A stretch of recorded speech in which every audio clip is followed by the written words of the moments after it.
What is consciousness?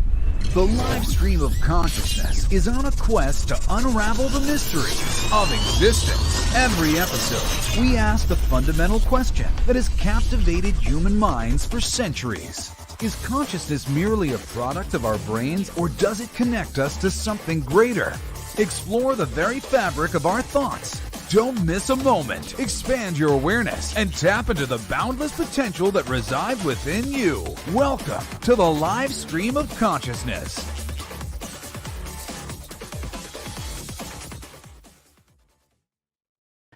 Yes, thank you, Jesse. Welcome to the live stream of consciousness.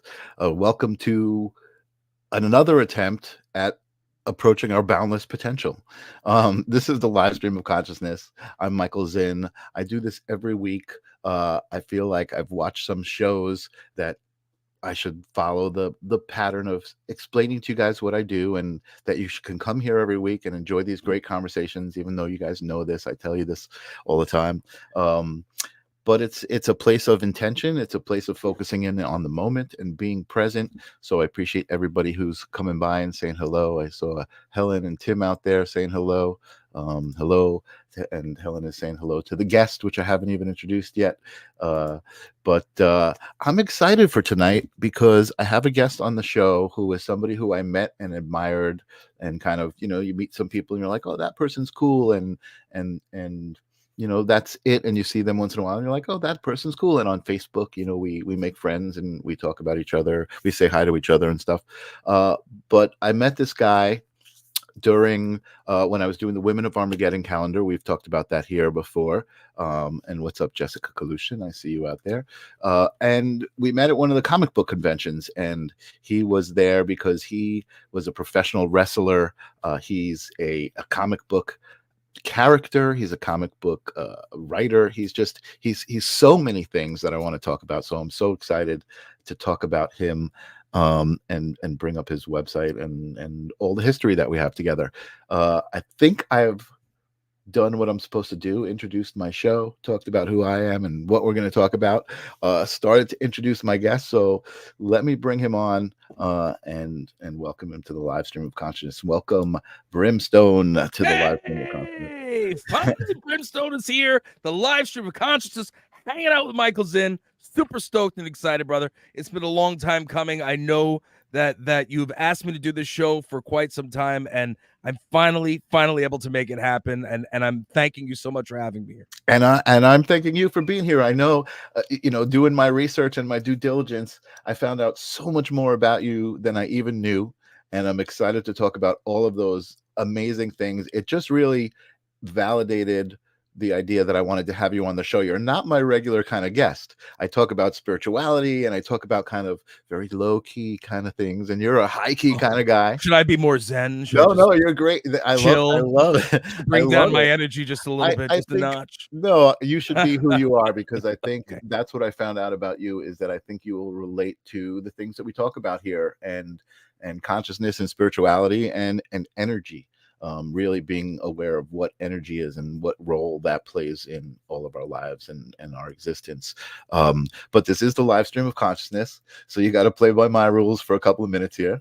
I'm playing. Listen, positivity breeds positivity. This is a positive show, and that makes me happy. So let's make it happen. Absolutely. Grace Grell is out there. Hello, Grace. And Tim is saying bienvenido. Tim is my loyal viewer in Brazil, so he's always bringing that international flavor. I'm excited about having him here. So the question I got to ask you, Brim, I'm going to call you Brim for short. Sure. I love Brimstone, but I'm going to call you Brim.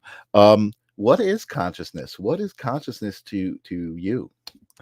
Being aware of your surroundings, being aware of who you are, being unapologetically you. And that's pretty much one of my mantras. If anybody who follows me on Instagram or follows any of my interviews, they know that I'm always unapologetically myself. And you're either drawn to it or not. I like to believe, as I mentioned before, I like to put out positive energy, and if I put out that positive energy should be coming back to me. And I do it not because I have to, it's because I want to. Being in entertainment for so many years. I mean, I know you dug a little deep. I've been in entertainment since I was 5 years old. I started on Sesame Street and Romper Room, and I've been going up until Over now. 40 years, folks. Over Yeah, 40 still going. years. I've been SAG-AFTRA since 1980. How Wow. ridiculous is that? That is oh, it's beautiful, dude. It's wonderful. I commend you on the beautiful life that you've led. Appreciate it. I Yeah, appreciate it. You know, it's just, anybody who follows me knows that I always try to put positivity out there. I want everybody to know that they can, if I can do it, you can do it. If this one can do it, you can do it. Don't worry about what other people have accomplished and what they're doing. It's not a competition. It's never a competition. It's all about bringing yourself up and believing in yourself. And again, being conscious of who you are, where you want to go, and how you need to accomplish it. I love it. I love the message. I love the energy. This is wow, man. You're pumping up my show like I didn't even expect. I'm really loving this. That's awesome, man. So to the rim with Brim, Grace is saying she's our resident boom. She loves music. She loves these little sayings. I love having her here. And Helen is saying, 1980 is over 40 years ago. Yes, my dear. Yeah, it's I'm Asian. It was kind of when the dinosaurs were roaming the earth, and I was riding around on Dino to get to auditions. And I'm just kidding. It was. Let me tell you, man, it's been a long, hard road, and people think that entertainment is so easy, and anybody can do it, and it's a game, and listen. I work 10 times harder than the next person. A lot of people go to work, they work a 9 to 5, and then they're home. They don't have to worry about work. That's it. They're done. They have weekends to themselves, nights to themselves. I work 24/7. I work with people all around the world. Whether it's for this, that, the next thing, I'm always going. I'm always on the move. And when you speak about burnout is a real thing. Sure. So you have to learn how to take care of yourself and how to balance all the BS that goes on a day-to-day basis.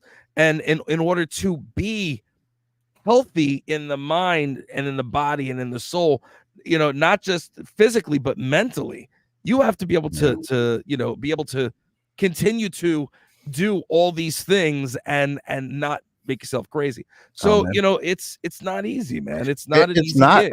It's not, especially with, I didn't even want to get into this deep conversation yet, but especially with the world around us kind of like telling us certain things that we're supposed to be doing, or I think rules we're supposed to follow, or ways it's supposed to be, and that, as well as just trying to be ourselves. And that's what I love about what you said.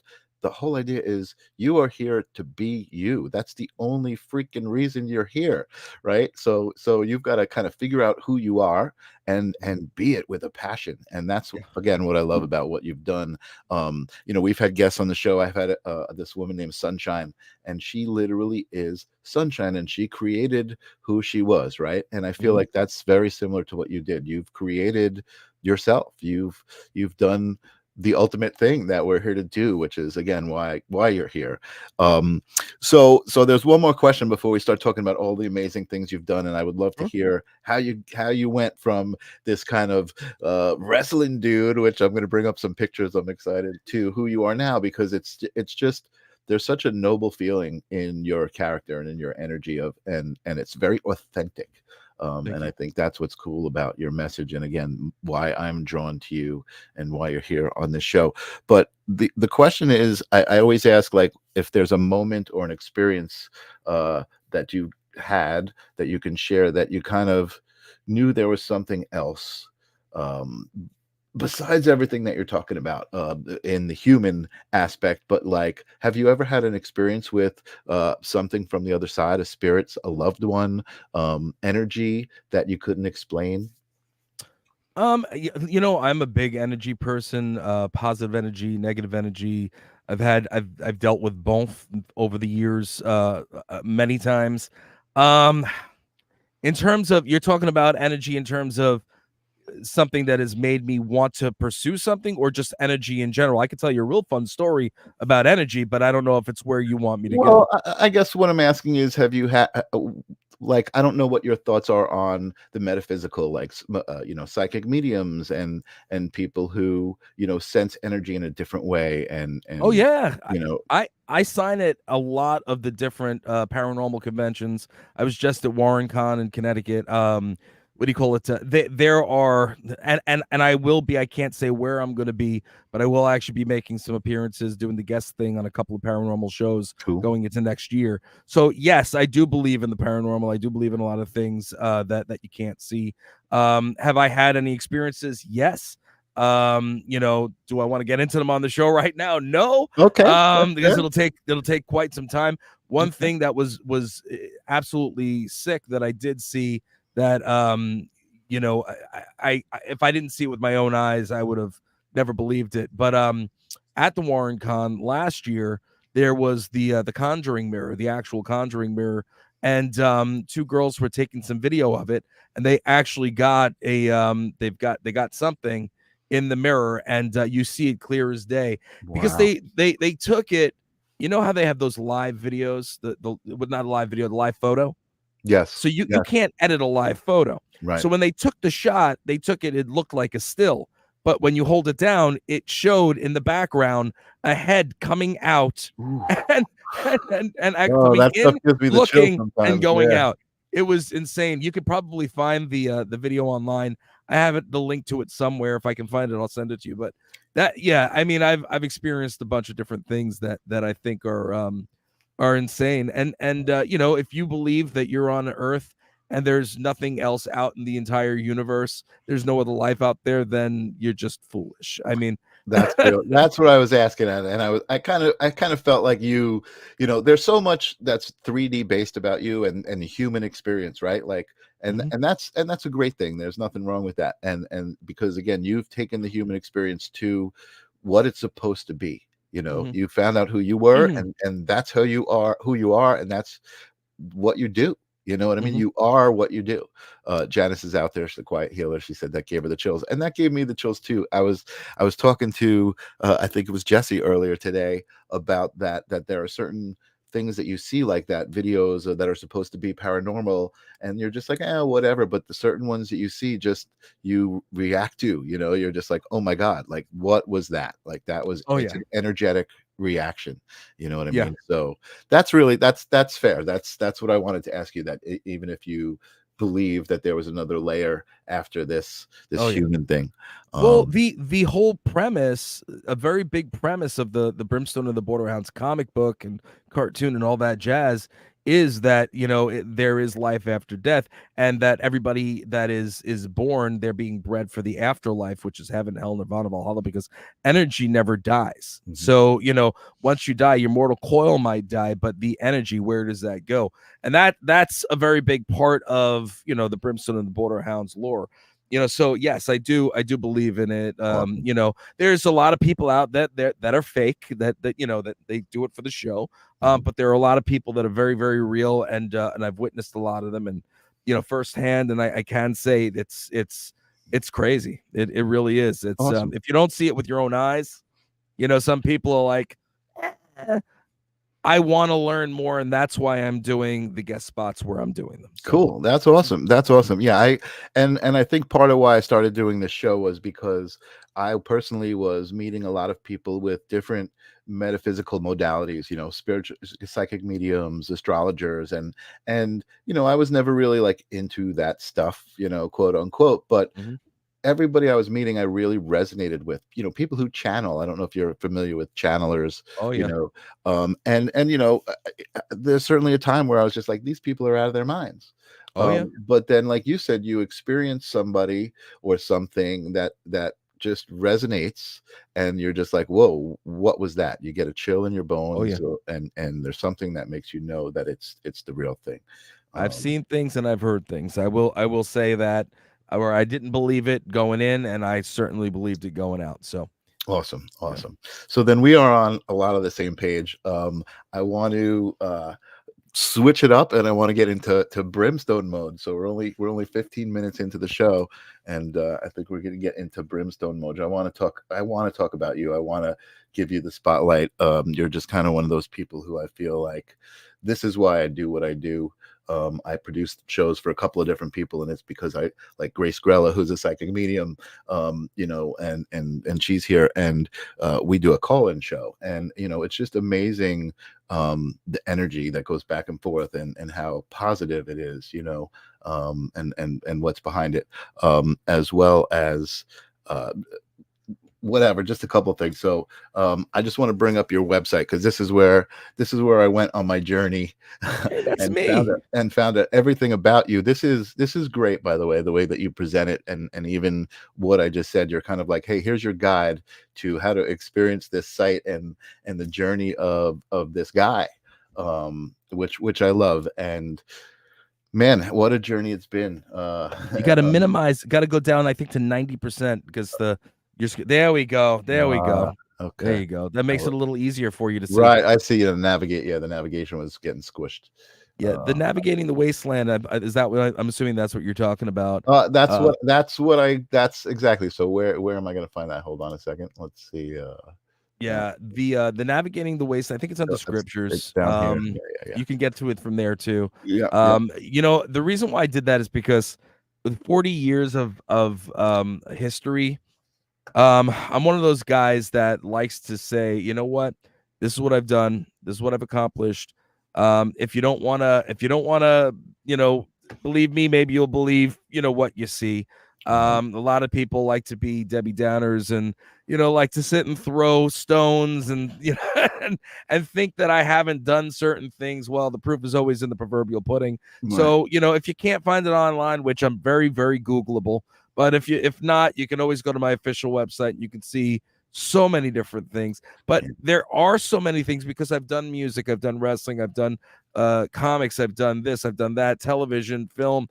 There's so much voiceover, you know, where do you start? So I tried to put it in there, and I kind of went with the whole, you know, the line of For Dummies books. So I wound up going with the Brimstone for Dummies, and I love it. And I built this out, believe it or not, over the years, and I completely rebuilt it when I rebuilt the site about 3 years ago. I took it and I did the entire site myself. I was sick of dealing with people that were you know, trying to do the site for me and not getting the updates. I like to be on point. I need my things. This is my business. I need my business to be constantly moving and constantly flowing. So if I don't have access to it, it is not efficient, and I need to be a well-oiled machine. Therefore, I said, you know what? I am getting rid of everything else. I'm not, you know, going to have somebody else doing this for me. I'm going to do it myself. And I wound up going onto Wix. I figured it out myself, and I built the entire website. And when I was done with I built my website in about a week.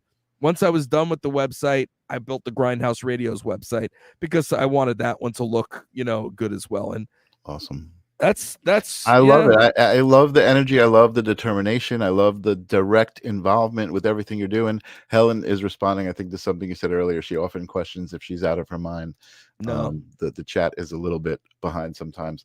But yeah, let's can we go through this? Can we talk about who you are and like where this all goes? So I think your bio is it shows a couple things. So, but I think wrestling is probably right where you started, or I guess no. I started early, Sesame Street and Romper Room. Okay, so is that here wrestling on the site though? Is that something? Okay. If you go into bio, oh no, I don't have a page for that on the site. Is that what I didn't see that stuff. Yeah, no. I know that on the bio page, if you go to where it says Brimstone under bio and you click on that, I believe there to the right there might be a picture scrolling down of me on Sesame Street. Possibly, if not, you know, I somewhere. Listen, but this is fun for me. This is worth exploring. I love your website. I love I love the fact that like I feel like you embody, like, you know, what we all should strive for, which is creating ourselves, you know, and being ourselves, and making a living as ourselves, because we are who we are, you know what I mean? And that's just what I find so beautiful about this. So I don't see the Sesame Street picture, but so the first thing, if you wanted to go to the first thing that I did, you know, after Sesame Street and Romper Room, when I got really into entertainment, is I went to school for music, and I was a drummer for many, many years. So if you go under media and you go down, you'll see music is in there. You know, and if you scroll down to music, you can click on that. Yeah. This is actually the first time that I've ever had this on the website. So you've Wow, got look some of my at this. old music from Who's Laughing Now, Bugsy. These are a couple of my the popular bands. We were, you know, Long Island bands, you know, and we did a lot. There's some video down there. What do you call it? You know, did a couple of rap This is, songs. you know what? This is funny because remember I said I have a question for you and I'm going to leave it. Yeah. I explored a lot of your website, but I must have somehow missed that because I'm like, man, the only thing I haven't seen this guy do is like fronting a band, because I imagine you as the lead singer, you know, fronting the band, but you've done music as well. This is amazing, Yeah. dude. I'm super kudos to you for Thank this you. brilliant life. And it's cool. I can relate to you as well because I've explored a lot of different things. You know, I don't think I've been quite as focused as you, but I've been in bands. You know, I've been working with independent film. I did my own calendar. I've done things for myself. You know what I mean? The calendar project was a big, a great lesson in life about, hey, you can do anything you set your mind to, right? Because that was the first time I got a box at my door with the calendars, and I opened it up and I was like, this is what that saying means. This is what that's been told to me my whole life. I never understood it until now. You know what I mean? And that's just such a great thing. And I look at your stuff and I'm like, wow, it's very similar, but like your whole life is that, you know, like there it is. It's You just got to make it happen, man. make That's it it. happen. You know, Exactly. make it happen. I grew up. I mean, anybody here who's from Long Island may or may not know the areas, but I grew up, you know, in Uniondale and in Dix Hills. So Mm. I lived with my mother. My parents were divorced. I lived with my mother in Uniondale. My father was in Dix Hills.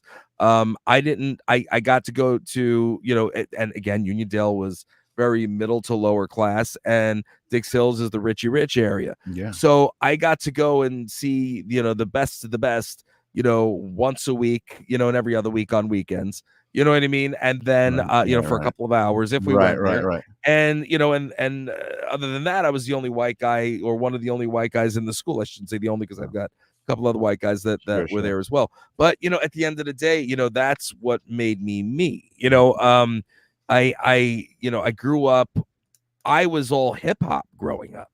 Wow. I wanted to be, yeah, man. I wanted to be a comic book artist, which I didn't become an artist, but I did become a comic book character, and I did become the celebrity spokesperson for Stan Lee's foundation. Stan was a friend of mine. Yeah, I want to talk about that stuff too. Yeah. But you know, everything kind of comes full circle. Absolutely. So I wanted to do all that. the comics and all that jazz. But then I found my first love was music. My first love was to be, you know, was drums, and you know, I wanted to play the drums. But when I was playing, it was all hip hop, because I grew up with my friends from Leaders of the New School, you know, with Busta and Dinko and T Brown, and you know, Houdini was down the block. LL Cool J's cousin was down there. I saw LL all the time. I used to work at the Friendlies that used to house like every hip hop act used to come through. So there. wait, so we don't have to be specific. I don't mean to interrupt you, but we don't have to be specific. I grew up in Dix Hills.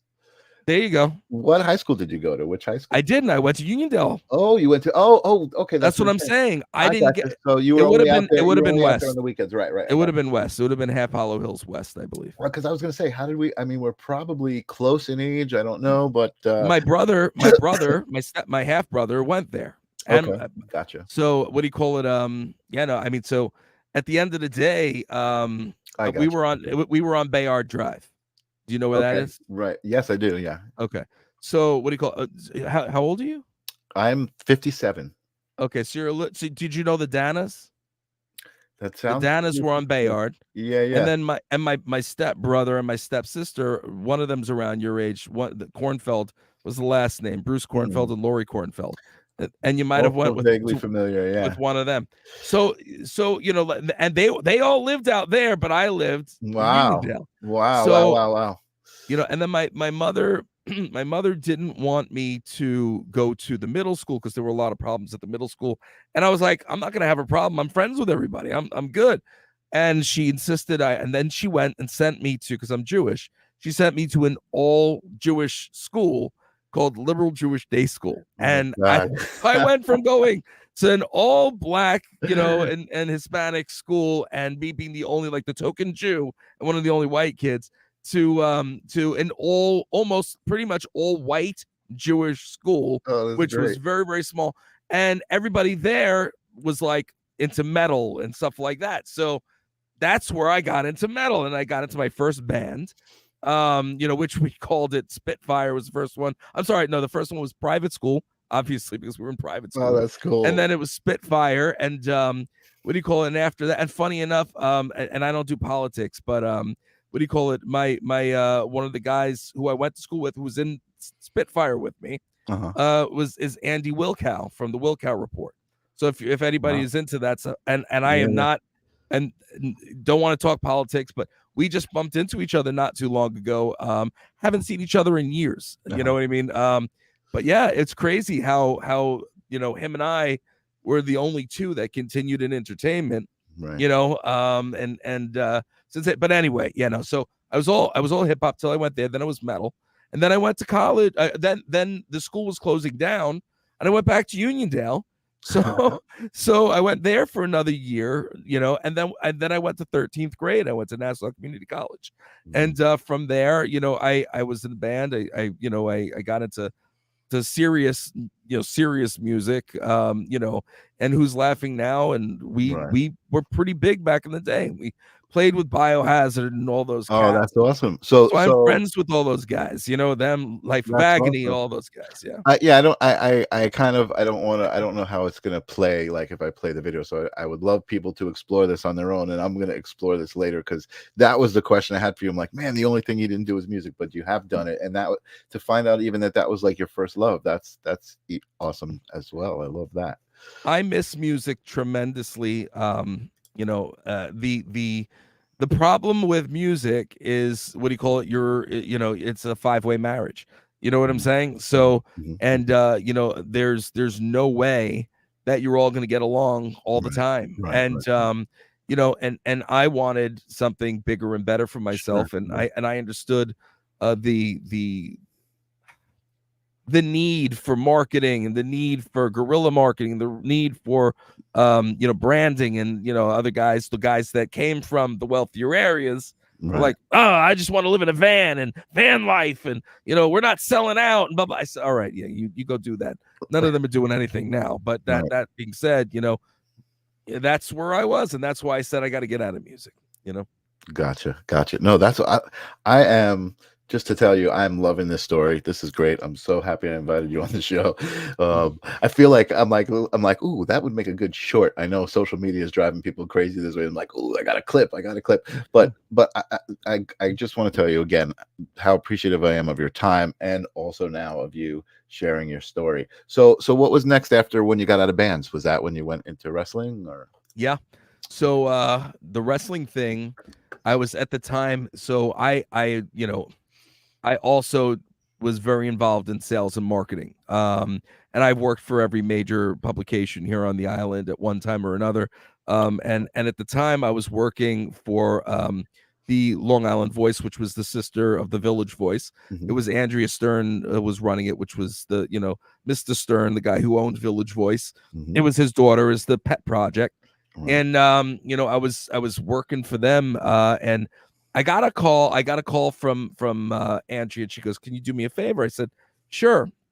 What do you need?" She goes, "Well, I know that you do a little bit of everything, and I know you're interested. You like wrestling, because we all talked about it around the water cooler. And what do you call it?" She's and I dabbled in photography for a little while, and I'd been published in photography. So she had asked me. She said, "Would you mind going and doing this little wrestling thing that's happening at one of the VFW halls? Can you go with Bill Jensen, take some pictures?" So Bill Jensen, a lot of people probably know Bill, because Bill is huge now also. He does a lot of different things. I was like, yeah, sure, at the time, yeah, whatever you need. So Bill and I went down and wound up going and taking pictures of all the guys for him, and the gals, and wound up meeting the people that would then become good friends later on in life. Cool. And one of those guys was the Iron Sheik, and rest in peace, Sheiky. And Sheik looks at me and he goes, "You look like you could be a wrestler. You could be a wrestler. I train you." And I was like, Wow. and I was That's like, amazing. Oh my God. The Iron Sheik comes up to you and you're a wrestling fan and he's like, you could be a wrestler. That must have been an amazing moment. yeah, and now I know years later he was working me. It's what we call a work. He's just trying to get me to train. But Right, right, right. I'd like to think that he actually thought that. But Right. I love this. he what do you call it? He was very adamant. I'm going. I'll train you, and then his agent at the time, we called him Snapshot Eric Sims, and he's still in the industry. He represents a lot of guys in the business, Wow. and and I still talk to him every so often. Matter of fact, I just texted him maybe a few weeks ago to say hello.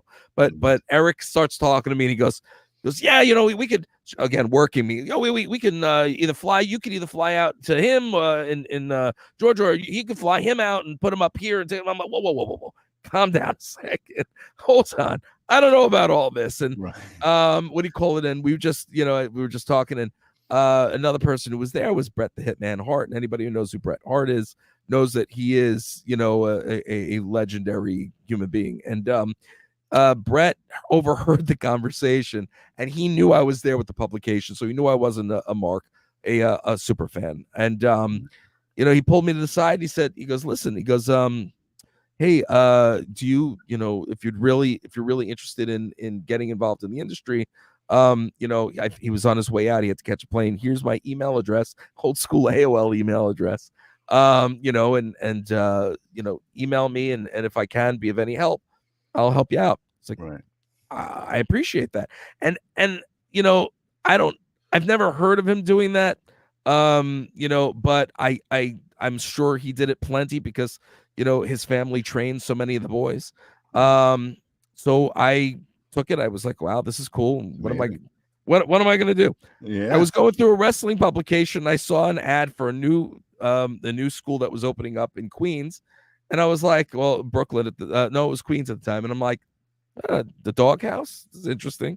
Let me send a message to Bret and see what he says. So I said, hey, do you remember me? Yeah. We go. He said, this is what you look out for. And I said, okay. I went down.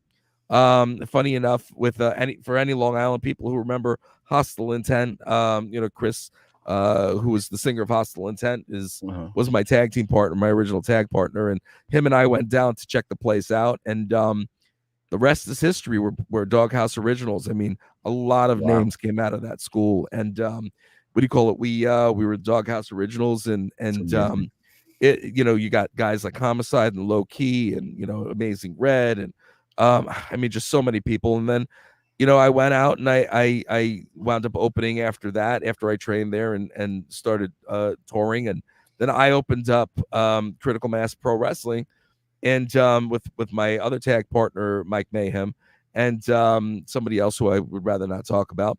And what do you call it? The fact of the matter is we brought it to another level. At my height when I was there, I had over 50 students. Wow. So a bunch of my guys have gone on to go to WWE and TNA and so forth. Yeah. I mean, you worked with some great people. Ninja Kitty saying Stu Hart was a kick-ass trainer. Incredible. I just want to acknowledge Tim, also our Brazilian affiliate. He grew up on Long Island, and he said, that's so cool. As he said it, I remember seeing Who's Laughing Now open for Biohazard. Yep. I love that. I love that. Yeah. It was great. I mean, back in the day, man. I mean, and that was when Long Island was a hot spot for music. Yeah. We had everything here on the island. But not just the island, Manhattan. I mean, we had Continental, CBGB's, Arlene's Grocery, all that jazz. And and here on the island, I mean, there were places to play all over the place. Yeah. And for Who's Laughing Now, we opened up an industry. I remember for the band Red Belly, and Red Belly was signed to Mercury, and Mercury came down and they offered us a deal. Wow. And and the guys in the band were jackasses. Well, two of the guys in the band were jackasses, and they didn't. Oh no, I'm not selling out. So we wound up not being able to take a deal. Yeah. We lost it, and that was when Kelvin, the singer, and I decided we're done with this. Wow. And then the band kind of broke up. And then, like an ass, I wound up getting back into the band with into Bugsy with a couple of the guys again, and we did it again, and that was when it was just it worked out real well. We got huge, and that was more ska punk. And like I said, one of the guys wanted to live in a freaking van. Like, Right.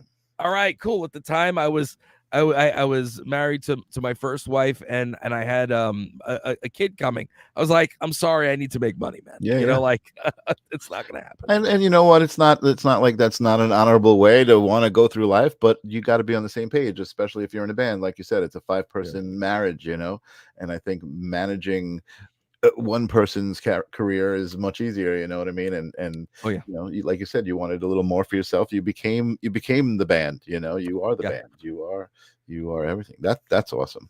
Well, that's why when I went into wrestling, I knew that even though I wound up doing the tag team thing and the faction thing, I was only responsible for myself. Right. You know what I mean? You know, and when you first start training, and I know the question's probably going to come up, so I might as well answer it now. Where did the name Brimstone come from and why? And you know, and when I got into wrestling, like I said prior with the music, I knew that branding was such a huge deal. And that without proper branding and something, a strong name, you're limited. You're very limited. Right. So I wanted a name that was going to be not only powerful in the ring, but also powerful thereafter. What can it be after pro wrestling? Because you can only do that for so long, right? So I don't want to be 60, 70 in the ring and still be bumping around. That's why I focused on other things. And that doesn't, I love everybody who's still bumping around at that age. My knee hurts, my shoulders hurt. I don't need to do it. Right. You know, that being said, the Brimstone name back and forth from Long Island to Brooklyn, because we moved from Queens to Brooklyn. We had an hour drive every day there and every day back. So I'd go with first like a couple thousand names, got down to 1,000. Brimstone was still there, down to 500. It was still there, 100, 50, 10, and it was always there. And I was like, this is it. This is my name. I went and looked up in microfiches at the library to make sure nobody else was using the name. Wow. And we didn't have the luxury of Google then. Right. And you know, and so we wound up I took the name, and I've been Brimstone ever since, and I own the name, I own the trademark on it, and you know, that's me. It's my persona. It totally is, and it seems so authentic. It's like you decided that that's who you wanted to be, and you became that. You know, it's perfect. And Tim is saying he doesn't think Flair is ever going to stop. No, you know, and you know, it is what it is, man. You know, I love professional wrestling for what it was, not necessarily for what it is now. Right. I respect everything. I respect any of the boys and the gals that get into the ring and do what we do. You know, I just you know, there was a limit to it. Don't get me wrong. If the deal was right, I would definitely do something again. I'd get in the ring. You hear that? The deal was right. If the deal is right. If the deal was right, some people might not necessarily want to hear that, but if the deal was right, Brimstone will come and whoop some ass. And not only, you know, not only would I could. So, you know what I mean? I'm ready, willing, and able if I need to. But at this point, it's not something that I need to do. And it's not, and people have asked. It's just for me to take a booking and to take away from other business that I do. It's got to be worth it. And if it's not monetary for my pocket, it's got to be monetary for a charity. You know, because I do a lot of philanthropy. So I have no problem if I was doing a big ticket deal and it was going to a charity. That would be fine too. See, that's great, and I love the way you kind of turn that conversation into that. So let's talk about some other directions that you went. So, and I love the way you diversified who you are and what you do. You said you had a love for comics. So I think this is kind of when I met you. I think this is what you were doing when I met you was Hound Comics. Should I go earlier, or is that where you started comics? No, you could do that. You can do that. Okay. So yeah, Hound Comics was it's a story. Everything's a story, and everything kind of intertwines into itself. Yeah, that's why you're here. Let's hear it. This is what you were talking about earlier with Stan Lee. So with wrestling, again, I needed to take a break. I needed to take some time off, and I was trying to make a decision on whether I wanted to stay in the business, get out of the business, what I wanted to do. And like I mentioned earlier, the Brimstone name has legs.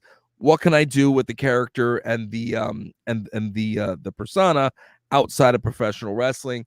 And what I did was I said, well, I've always loved comic books. I've always wanted to do comics, and the Brimstone character is a really cool character. I'm old school gimmick type of a character, and I was like, I'd love to take this and become a comic book character, because what are wrestlers? Wrestlers are real life comic book characters. They're real life superheroes, right? They get in the ring, they do big things, they beat the crap out of each other. Well, that's the same thing superheroes do. They have So I fancy figured. outfits. Yeah, I figured, this would be pretty cool. Yeah. And I wound up flipping it into the Brimstone and the Borderhounds comic book. Yeah. And we launched in oh my god, I think it was 2005. 2005, 2015, 2005. I can't remember. I can't. My dates suck for me. But what do you call it? Might be in the writing somewhere. But we launched first in Borders Books. Remember Borders Books when they were around? I do. So we launched there with the first issue, and we did a signing in Borders Books for the release. And what do you call it? And after that, Borders started closing down. So we pulled from Borders and we re-released in all the Barnes and Noble and B. Daltons around the country. Oh, wow. And that was not because we had to, it's because we wanted to. I had to show that the cojones were big. This was a mark that I had to make in the industry to show that we were coming to play. We were the only, at that time, independently owned and operated comic that was sold in every Barnes and Noble and B. Dalton in the world. So let me back you up for a second, or let me slow you down. Because that, I mean, is that an undertaking you took on yourself to get the comic book in those stores? And is that something you could tell us, like, what was that like, how you did it, or is that too long, too much secrets? There's a lot to tell. It's not that difficult to make things happen. What it does entail is having the financials to make it happen. Because in order to put your books in those type of stores, you have to be able to print those books to go in all those stores. And if they don't sell, you don't get the money back and you don't get the books back. So it's basically, if you don't have the advertisers and the people spending the money on advertising to help print the books, it's a losing situation. Except for the fact that was my advertising.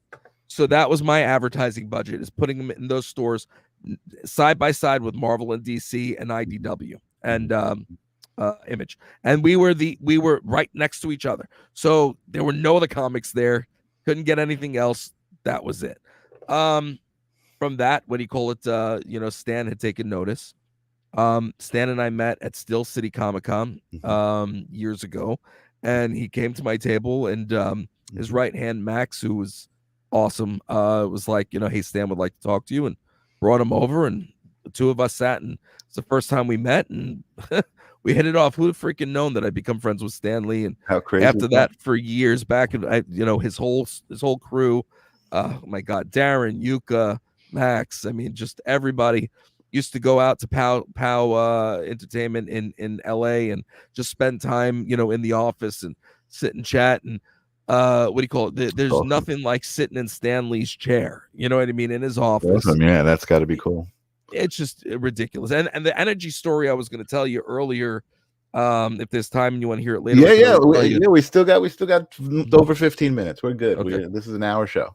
Okay. Well, that's a long story, but that's it. But that has to do, and I'll tease it. It had to do with Stan Lee and Carrie Fisher.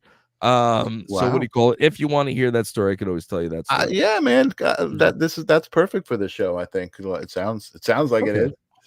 So I just want to make sure I answered your question before I go to the next thing, because I'm going all over the place right now. You know what? The live stream of consciousness, this show is all about, again, the moment. And we did my business. You told me what you thought. I knew we were on the same page. I knew that we resonated with a lot of stuff. So the floor is yours, man.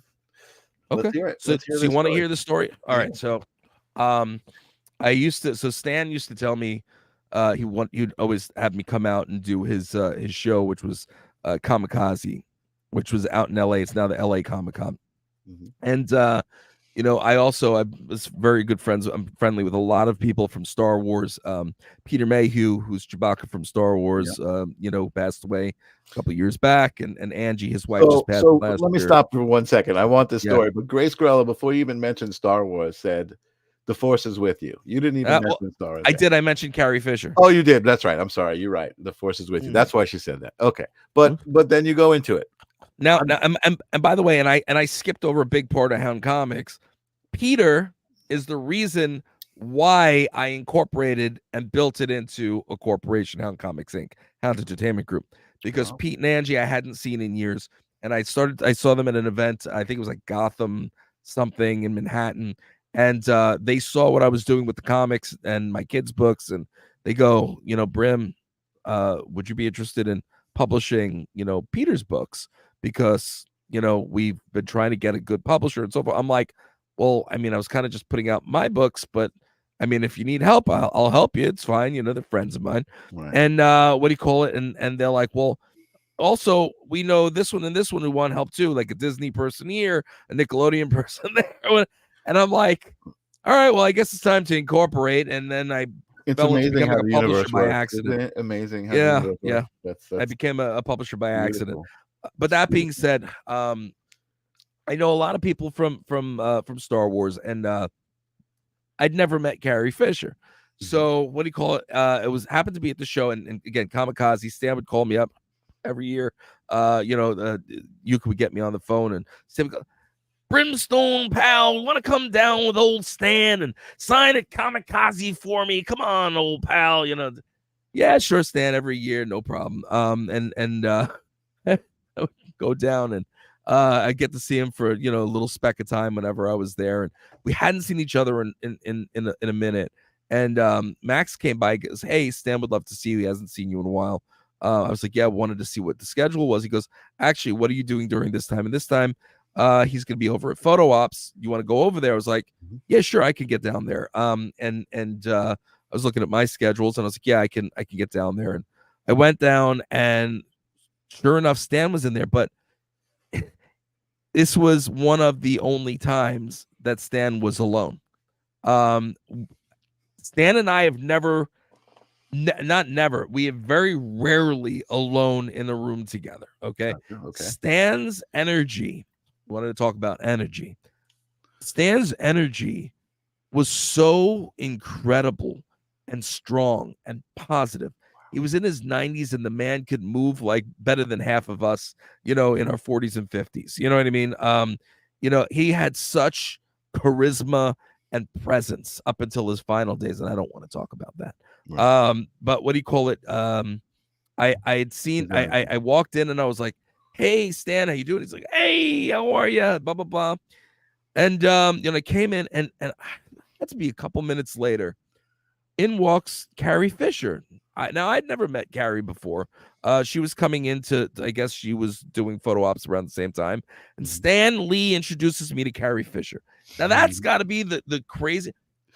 I find myself in some of these situations sometimes and go, what am I doing here? Like, I've done a lot of stuff, but like, this is Stan Lee and Princess freaking Leia. Right. Now, again, I've been around long enough where I don't fanboy. That's not my thing. I don't care, but I do respect work, and I do respect energy. And when she walked in, she was like such a ball of energy and positive, crazy, but positive energy. And the two of them together, she gave me a big hug, blah, blah, blah. It's so nice to meet you. We have mutual friends, blah, blah, blah. And, and it was so much energy between the two of them. I actually had to excuse myself. I had to leave the room. I said, guys, I really appreciate the time, and Stan, it was great to see you. Carrie, pleasure to meet you. I definitely I've got to head back to my table. I got to sign again. And, so nice to meet you. Blah blah blah. I'll see you soon. And I left the room, and I was like, holy crap! Like, it was just like a wow, wow, that kind of energy, that positive, like, just insane feeling with the two of them there. That's why they've done such huge things in their lives. That massive balls of energy that I'd like to think that I have as well, but compared to them, it was just I Yeah, but submit. I And think that the way you describe it is that energy is based on loving people, right? I mean, it's yeah, like, and again, that's kind of what we talk about here. The more you focus on that and do that intentionally, you even said it, the more it comes back. oh You yeah, know what I mean? And you absolutely. and you become that person. So and not to take you off the story, but I do want to talk about. There's so many things I want to talk about you. This was part of this charity work, right? Oh yeah, You did charity work for people doing these signings. You weren't getting paid to do it. You were just no. doing it for charity or whatever. Mhm. However that worked. And then you also mentioned in there some other things I wanted to talk about. So I just don't want to kind of cut you off because I have time. yeah. If you want Okay. to go Good. late, I Good. have Good. Good. time. I'm not. Okay. I'm not in Good. a rush. I wanted to respect your time. So, No, I'm so good. okay. So then, before we move forward, is there any like you met Carrie Fisher? You had to excuse yourself. Was that basically the end of the story, or So that was the first time, and the only time that I met Carrie. okay? One of the last times that I did get to spend with Stan. But here's the kicker: when they both passed, a picture came out of the two of them 2 minutes after I walked out of the room. And that was the photo Wow. that people used in the media. So had I stayed in that room, I might have been in the picture. I Right. don't care that I wasn't. I'm just Right. saying, like, I looked at it and I cried. There was an I cried. energetic I cried. signature to that moment. Yeah. Yeah. Yeah, Yeah. I There you cried. go. Holy crap. That's I saw, amazing. and just knowing that I was there, 2 minutes had to be 2 minutes Oh, because I knew dude, when that's a great Stan was story. going to take a picture. He was going to start his photo ops, and I was just like, wow, that's unbelievable. So yeah, I did when I saw it. All the feels came in. All the feels Wow. came in. I am very emotional guy. You know what I'm saying? I'm a tough guy. I I see sure you as were hell just am. almost there, right there. You were just right on the Yeah, end there, almost.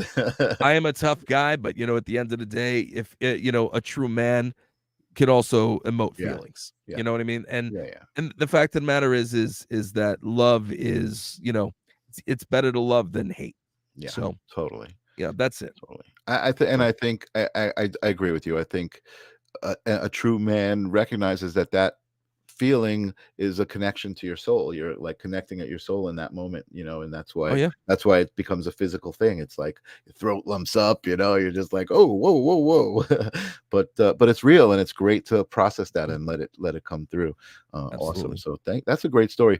Tim, I just want to acknowledge some of the comments. Tim met Stan back in 79 or 80 when he was 5 or 6 years old, a huge Spider-Man fan from birth, basically, which is cool. Stan was a great guy. Now I want to mention this, also acknowledging Tim. I don't know if this might be something sticky. This might be good. I don't know if you're friends or not. But Tim was talking about what you were talking about with music and wrestling.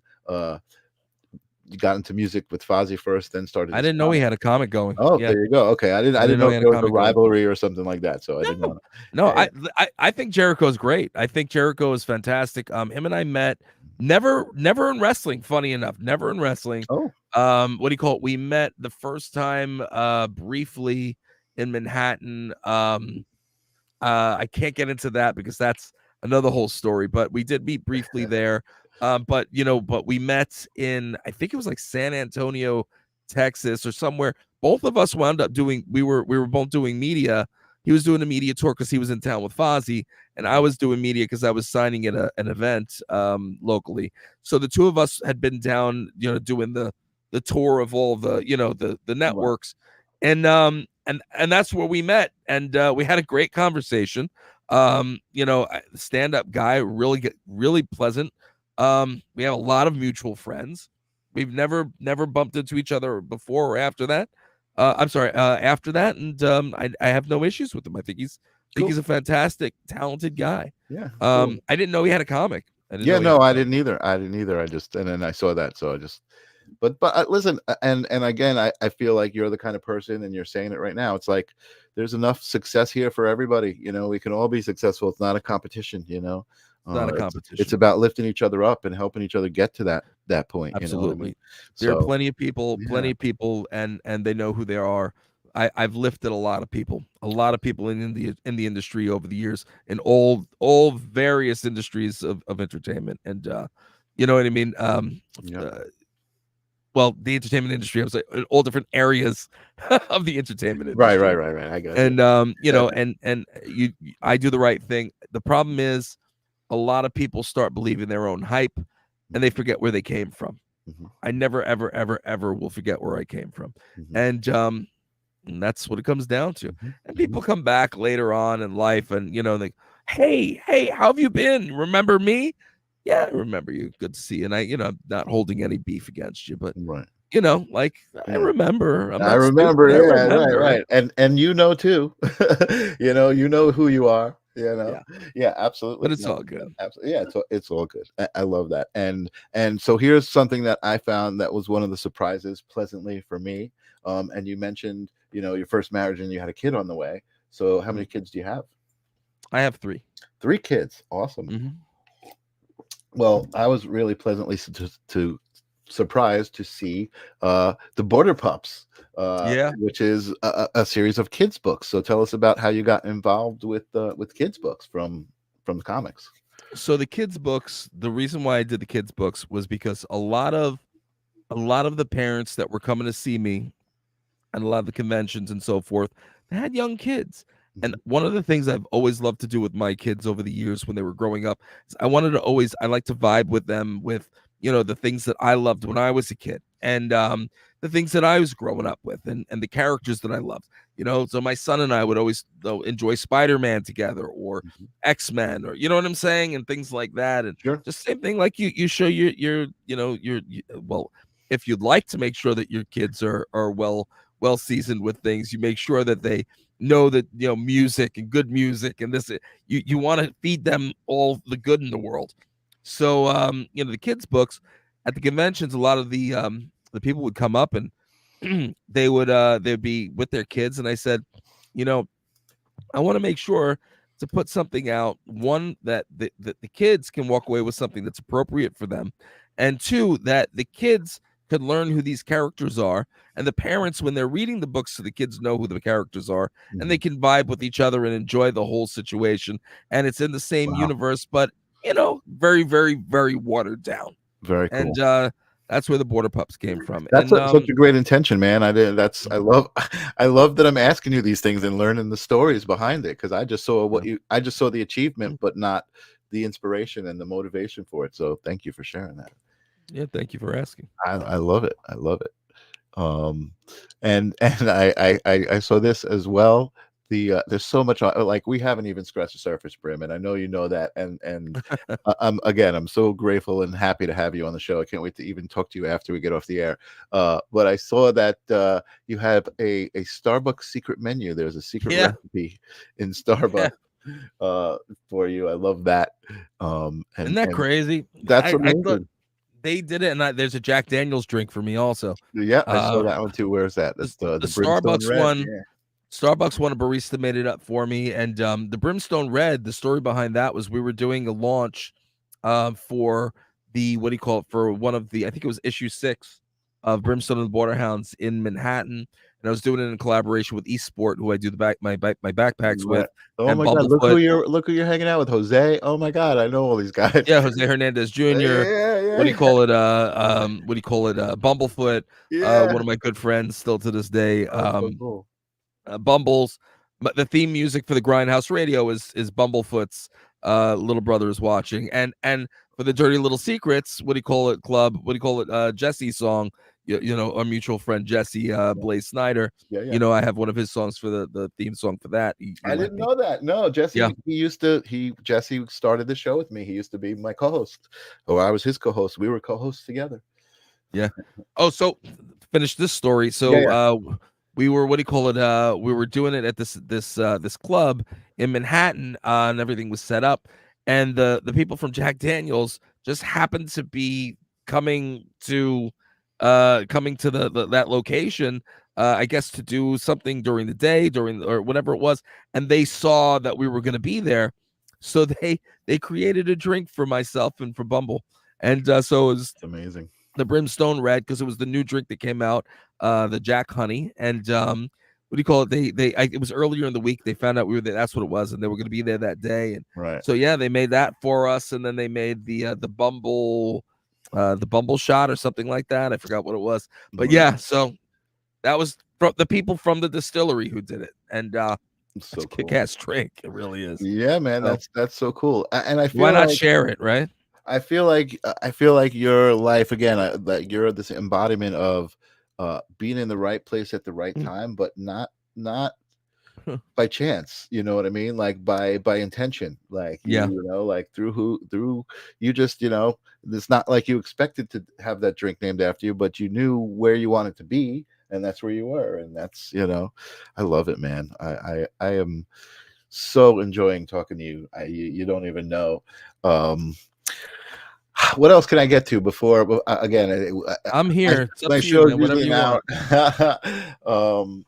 Fan art. That's freaking cool too. When we first did the live stream of consciousness, all of a sudden, like 2 or 3 weeks later, we got this fan art. Some fan Courtney had drawn Jesse and me, and I was like, oh my god, that had never happened to me before. Obviously it's like old hat for you, but that's just so cool too. I mean, like different people just like drawing different representations of you in different styles, and Yeah.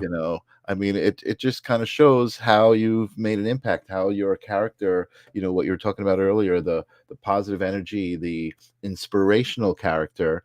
Mhm. Even though I guess Janice was talking earlier about how the Iron Sheik was a villain, and he's the guy who kind of got you going. But maybe your wrestling character had a bit of a villain in him, right? But there was I always was like an anti-hero. Yeah, I was an yeah, anti-hero, and it's at the end of the day, I'm blessed. Look, I've earned what I've received. I'm not going to say that I haven't earned it, because to be honest, I've busted my ass to get to where I am, and I still have a long way to go. yeah, But at the end of the day, I'm very blessed to have received so much love from so many different people, and to see the interpretation of me through so many different artists' eyes. And there's so many things that aren't even up there yet that I right. still haven't even put out into I'm the ether. loving That the new AI stuff is Oh, the awesome. AI stuff is And insane. I this mean, right here reminds me. I want to make you blush. I meant to start with this, and I was going to introduce you as the Jason Momoa of Long Island, because I feel like uh, you've got that energy, you've got that appeal. You know what I mean? It's like I it's I wish, from your mouth to Hollywood's ears. I mean, I just came off. I did a co-star cameo on Billions on Showtime, which I'm finally was able to talk about. awesome. I've got an Amazon film out right now, that I did a quick cameo in, and what do you call it? A bunch of other films that are coming out next year that I'm super psyched about, that are on Amazon, and some other things. But I would love to get some of those main roles where I can really show what I've got. And I'd love to be up there doing that stuff. I could. It's just a matter of getting the opportunity. So let me ask you a question. Maybe we could kind of end with this, and I would love to have you back if you could come back, because I do feel like we've just scratched the surface. But is that where you're at now? I see that your acting roles, is that kind of what you're focusing on, doing some acting, or are you still just Mr. Well, I do everything and I love everything that I do? That's exactly where I am. Is I do everything and I love everything I do, and Yeah. who I do it with. And I mean, I do. I'm very, very big with my shows. I do my weekly shows, the Grindhouse Oh, we Radio. didn't even talk about those. We're doing like 3.5-4 million listeners weekly worldwide on Oh, wow, that's Grindhouse Radio, amazing. pop culture talk. That's incredible. I do the Dirty Little Secrets Club, also on Saw iHeart, that one Spotify, today. and all that jazz. My I want to call her my sister, because she's my right hand on that show, Dana Pereira. She's out in San Diego. I'm on the island, and we do this every week with each other. And I'm blessed to have such amazing co-hosts with her, and co-host Kim and Tom on the Grindhouse for 9 years. We're going into our 9th year, Wow, doing the Grindhouse Radio. that's We're great. voted best of Long Island 4 years in a row, best radio station nonetheless. And we're a 2-hour podcast once a week. I do other couple of shows which are also on my site within Brimstone. The Foxy Fox, a Big Lion Daddy show, which is a fun show. I'm my engineer's bitch on that one. I do a ton of voice work. Sorry, my voice is very, very scratchy right now. I've been nursing it for the last week. I'm a little under the weather, so I hope you guys will bear with me there. No, you've been amazing, dude. Appreciate it. So the voice work, I do a lot of animation and what do you call it? Video games. I do commercial work. So I do a lot of stuff with my voice. So this is not a good thing. But I'm doing a character I'm really psyched about. This character Beazle, who I think is going to be huge. It's called The Brush Brigade is the name of the show. It's Okay. myself, Jason Font from Power Rangers, and a couple other really cool players. And what do you call it? Beazle is this little toothpaste looking character. If you actually go to, if you're still on my site, yep, you can go down to go under media. Yeah. And you scroll down to oh my god, voiceover. Yeah, voiceover work, and I can show you Beazle. All right, let's take a look. I can't even do it so well right now, but if you scroll down all the way to the bottom, so the third one in right there, that's actually the Brush Brigade. And what do you call it? So that little guy in the back, that's me. That's Beazle. All right, so I don't know if you can be able to hear it. No, I don't hear it. It's not playing. Yeah, I don't. Oh well. I can't share the audio unless I set it up a little bit differently.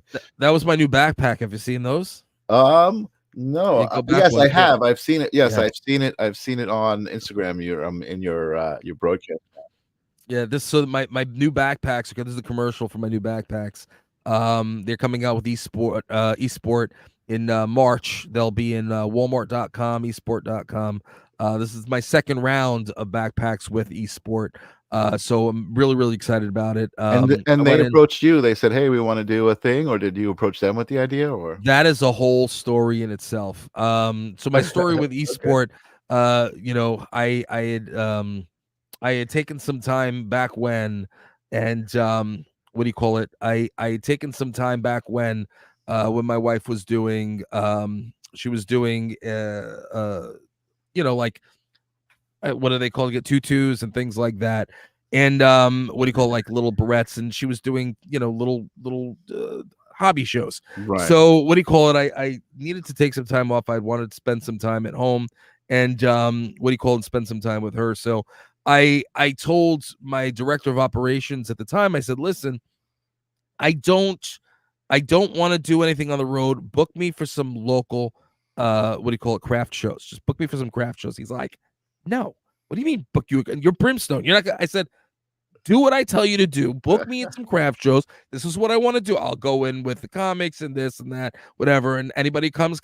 All I want, just get the tables for her, so she'll have a table at the conventions. Right. And and that'll be that. Gave me a hard time. There's no way I'm booking you at craft fairs. It's not gonna happen. I said, Eitan, do what I tell you to do. Book it. Fine. Reluctant. Goes and he books me for a few. First one I did, I made a killing. It's crazy enough.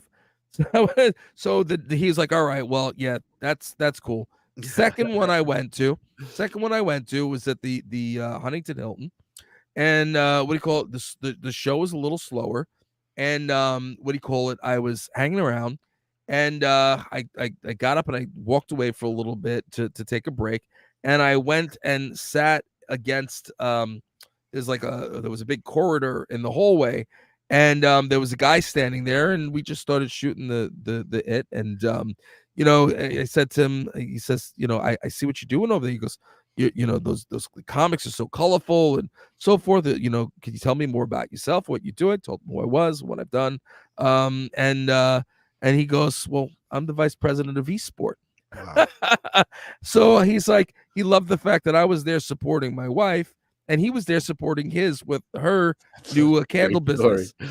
Wow. So had I not done a craft fair, I would not have met the VP of eSport backpacks, and we would not have put out our backpack, the first backpack line, which was my comic book print. All right, my comic book print. They went into Walmart's. They did eSport.com, all these different sites, and there were also the backpacks that friends of mine from Big Bang Theory liked. And then they asked me to send those out, and that was Raj's backpack on the back of his door. They were on Big Bang Theory since season 7, and since they had that, they asked me, Brim, can you send any other memorabilia that you can? And I sent a whole ton of stuff there. They have toys, they have my backpacks, they have shirts, they have posters, the comics, my sauces and seasonings. You didn't even talk about that. There's so much we didn't talk about. They had everything there, and what do you call it? So that was all on Big Bang Theory. And had I not done, that one event, that wouldn't have happened. Yeah. So I and now the sad part of that story, and they were very successful, by the way, but the sad part of the story is that Artie, who was the VP, had passed away. And it was very, very quick. He wound up getting he had brain cancer. Didn't tell anybody about it until last minute, and he died, and it was absolutely devastating.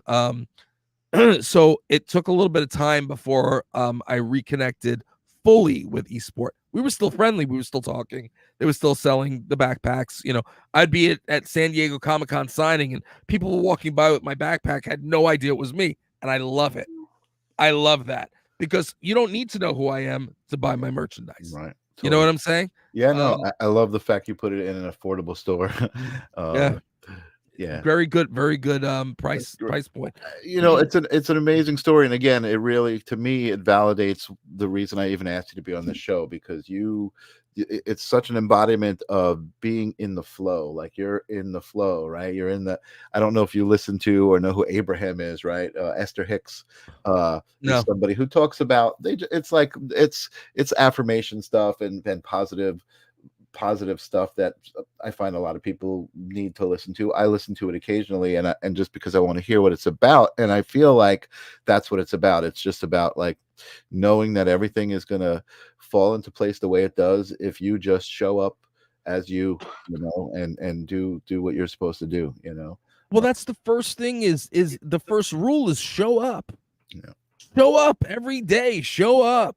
If you're not in it, you're not gonna make it happen. Right. If you sit there and do nothing, it's not gonna happen. Yeah. If you sit there and expect it to be handed to you, it's not gonna happen. Right. A lot of kids nowadays, and I hate to say it like that, but a lot of kids nowadays sound like my grandparents. They think it's all gonna come to them. Oh, I'm doing this, it's coming. No, bruh, no, it's not. You have to work for it. It's like, I agree. Now you figured out what you want. Now the work begins. Do you know how hard it is? How hard it is to do everything that you want to do, and then support it with social media and this and that and appearances. Dude, you listen. You're on social media. Yeah, you're on social media. How many likes and follows and comments do you get on a post? You know what? I don't. I'm not tough. I'm it's saying, tough. How hard that is. It is tough, and that's why I commend you. That's why I was so like, wow, look at the achievement and the level of visibility, and it's not even that. It's not about that. It's to me, not to me, to me, it's about the level of authenticity that you've achieved, and how it's manifested itself in your life as abundance. You know what I mean? And it is the thing is if you want it to happen, you need to make it happen. There's no excuses. The only excuse is you. If you're not doing the things you want to do, if you're not accomplishing the things you want to accomplish, the only person that you can blame is yourself. Yeah. All right. Because if somebody gets in your way, I can't, and we haven't discussed it during this, and I'm not going to discuss it during this, but there are so many people that have become roadblocks that have caused me to swerve. Yeah. But if you can fall down 1,000,000 times, I don't mind failing 1,000,000 times. I'm cool with that. If I try something and it doesn't work, I tried sneakers, that didn't work. Unfortunately, I thought it was going to be great. It didn't work. But, there were a couple things that, at the end of the day, if you don't fail, you can't succeed. If you fall, brilliant. You need to pick yourself back up, dust yourself off, and step forward another couple of steps. Sometimes I'll take a step back to take 3 steps forward, because you need to learn from your mistakes. But if you're not doing things, if you're not working, if you're not busting your hump, it's not gonna happen. You can't put out a post in the world and think that everybody's going to see it. You can't put a comic book out in the world and say, yay, this is the best thing since sliced bread. Everybody's going to love this. No, they're not. Because Right. one, you have your people that will find you. They will find you if you put yourself out there. Right. But if you put it out there and you don't do a goddamn thing, ain't going to happen. Yep. You know what I'm saying? It ain't going to happen. So I always tell people, I say, all you need to do is apply yourself. And when you think it's not happening, it's happening. You can sit there and cry and bitch and moan. Oh, I don't know what to do and nothing's working. And I tried this and I send out 1 million emails a day and blah, blah, blah, blah, blah. Guess what? All of that is working. And you know what else it's doing? It's giving you the experience that you need in order to build those blocks, to build the empire that you are growing. Empire. The Rome wasn't built in a day. Neither will your empire. Okay? It takes time. You need to build the foundation. Then you need to build the walls around. And eventually, maybe you're going to build that throne and you're going to sit atop that throne and you're going to still be working your ass off because running a kingdom's so freaking goddamn hard.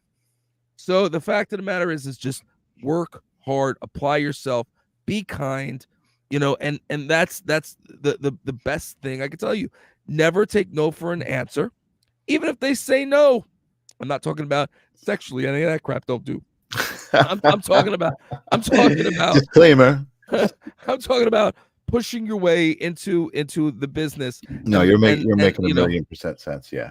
You know, and I gotta say, I don't mean to interrupt you because you are on such an amazing roll right now, and you have just given me everything that I wanted from having you on the show. That passion, that message itself, you know, it's what I believe, and that was great because all I had to do was sit back here and listen and let you do it. That was really that was amazing. Seriously, I ask people before I end the show usually, like, you got any words of advice? And I didn't even have to tell you. You just went exactly where I wanted you to go.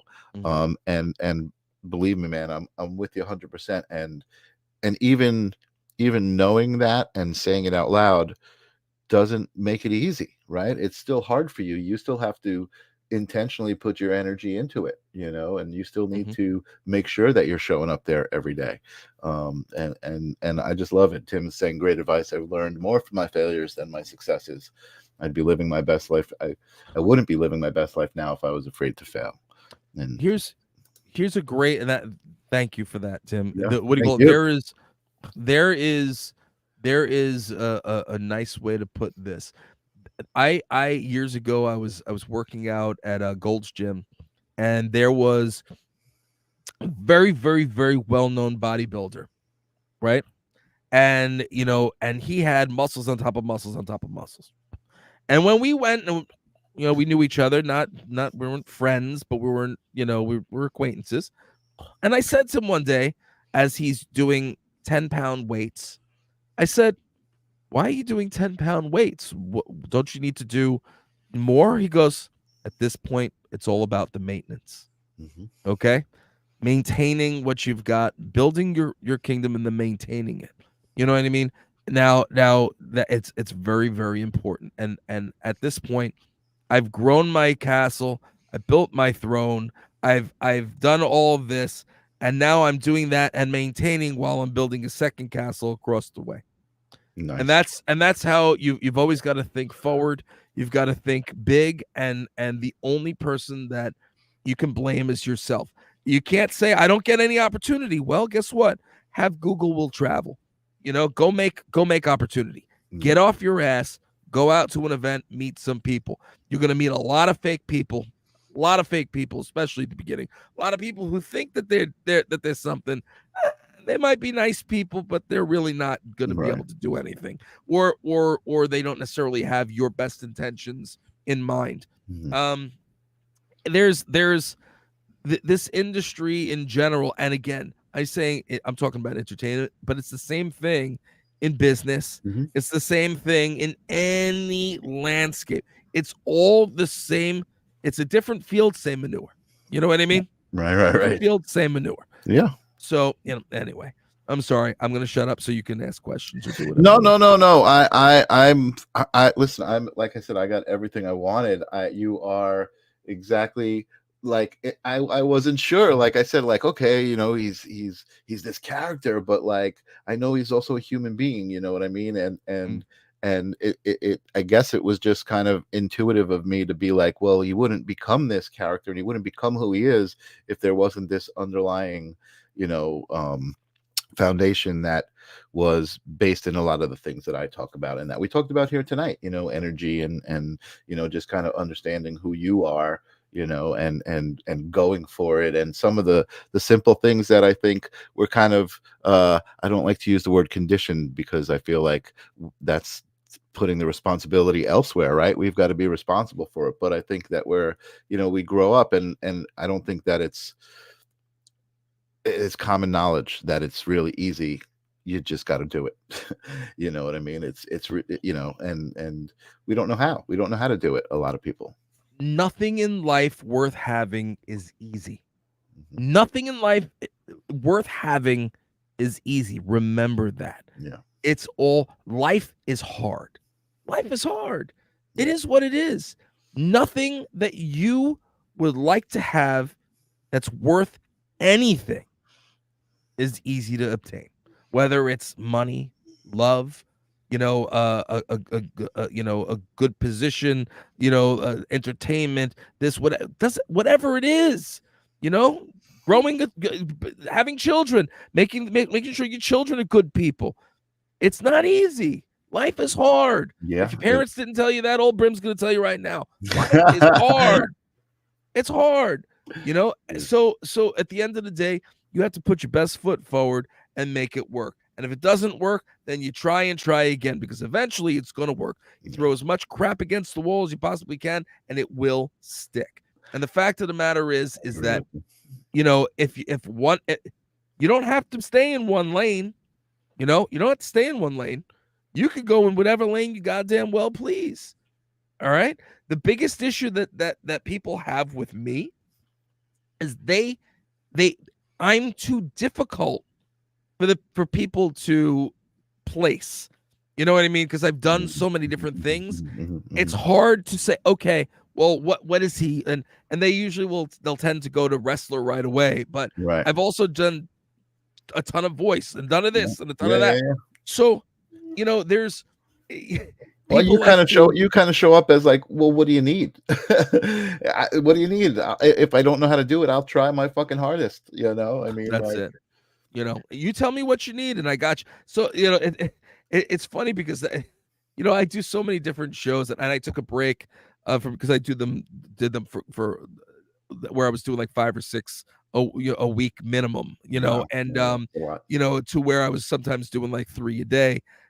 I took a little bit of a break. This is one of the first ones back. And, the fact is that, it's a lot of work. It's a lot of effort that you put into this and you're putting it into your business. But I'll do a show with you here about consciousness. I'll do another show about wrestling.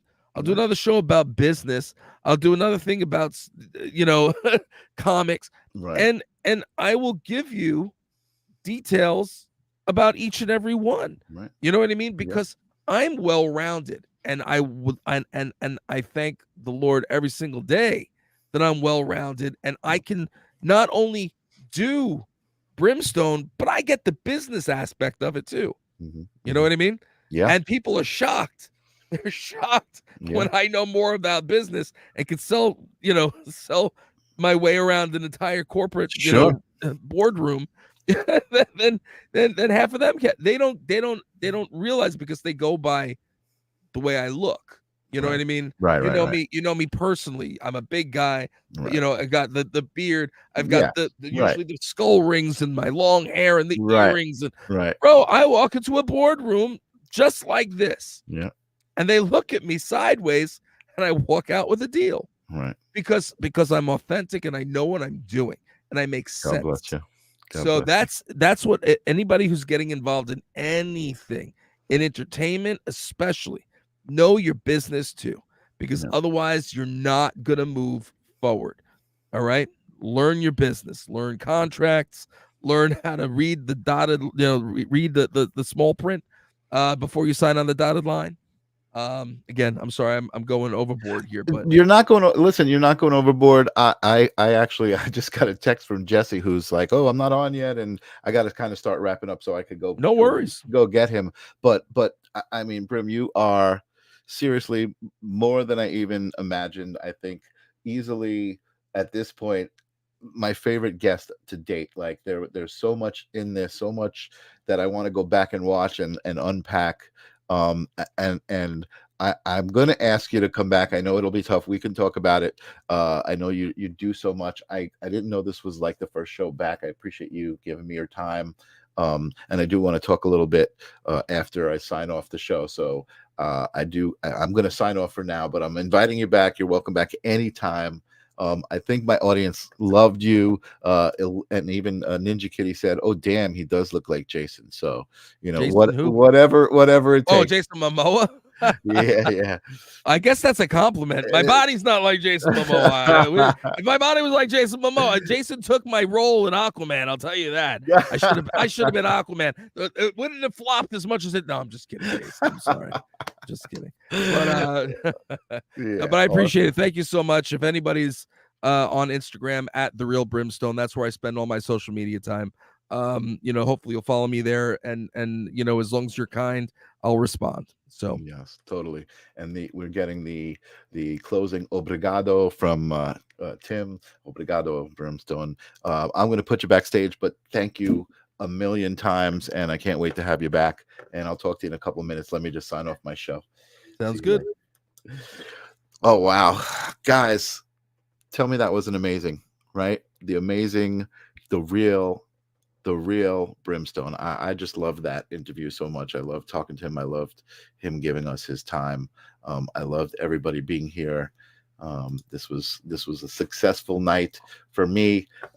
Next week I have a psychic medium. What do you know? Jeffrey Wands is going to be on the show. I'm excited to have him. Tim, thank you. Great show, brother. Always great to have you watching in the audience. Anyway, next week is Jeffrey Wands. I got to get out of here. I got to go pick up Jesse. I got to go talk to Brim. I got to be me. I got to do my thing. I'll see you guys next week. Peace out.